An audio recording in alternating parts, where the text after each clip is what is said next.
Now, today, the Independent Electoral and Boundaries Commission was in a last-ditch effort to fix the details of Mutula Kilonzo Jr. on the ballot paper, of course, to pave way for tomorrow's by-election in Makueni. It has been a race that has been full of controversy.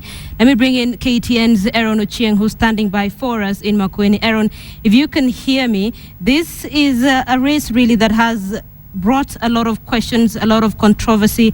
By this mid this morning, ballot papers had not arrived in several of the centers, and a lot of people there are not happy with the fact that Mutula Kilonzo Jr.'s details will be affixed on the ballot paper. How are the preparations? What is the mood like down there? Well, I can hear you loud and clear, Linda Ogutu.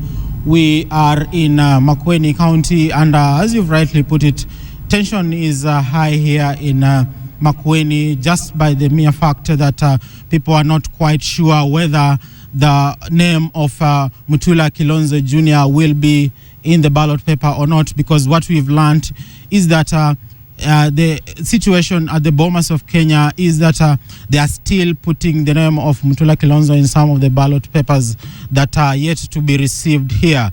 What we know is that there are several constituencies which have received the ballot papers, but where we are pitched camp here in Makueni County, not yet any ballot paper has been received yet. And we anticipate that in the next 8 hours or so, when we will be when the polling stations will be opened, the ballot papers will be here in time for the election.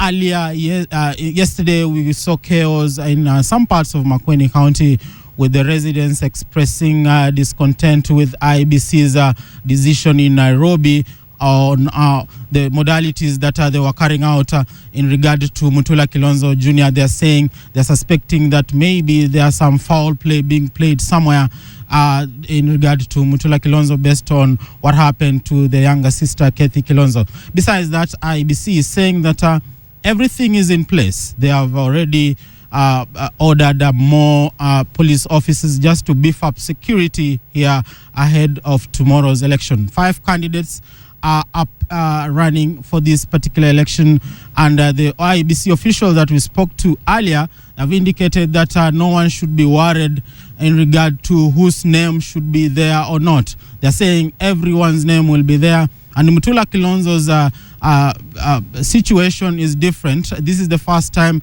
that IEBC is facing this particular situation where they have to put a name of a candidate just a few hours before polls are opened. Now, we've moved to different parts of the county.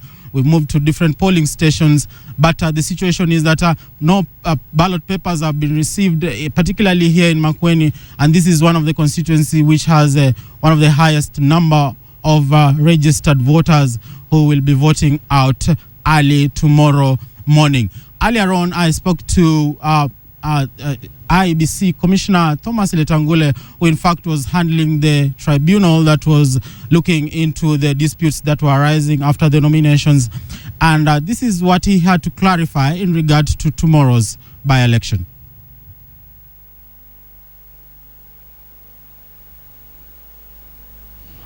Yes, as IEBC, I want to say that we are really prepared for these by-elections. Right now, as we are in water, and as you can see behind me, these are our presiding officers collecting materials for the various polling stations. So all the 914 polling stations are receiving materials. As I'm talking to you now, we are in Nairobi. We are busy lifting the ballot papers to the various constituencies within this county. So IEBC is well prepared.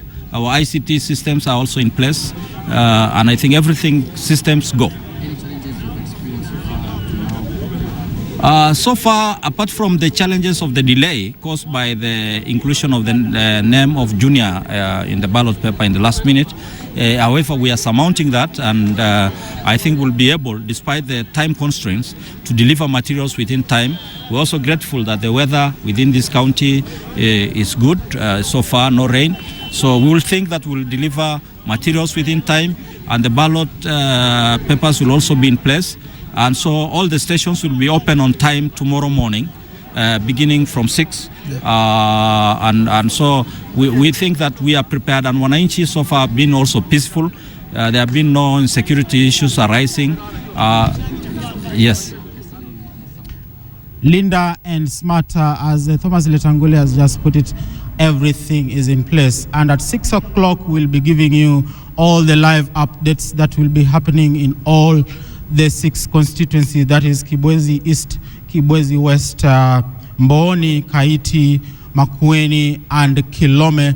That is where the battle for the seat of Makueni County in bid to replace the late Mutula Kilonzo will be happening. So right after 6 o'clock, we'll be giving you all the updates from all the 6 Aaron, counties. Aaron, stay with me for just a second if you can.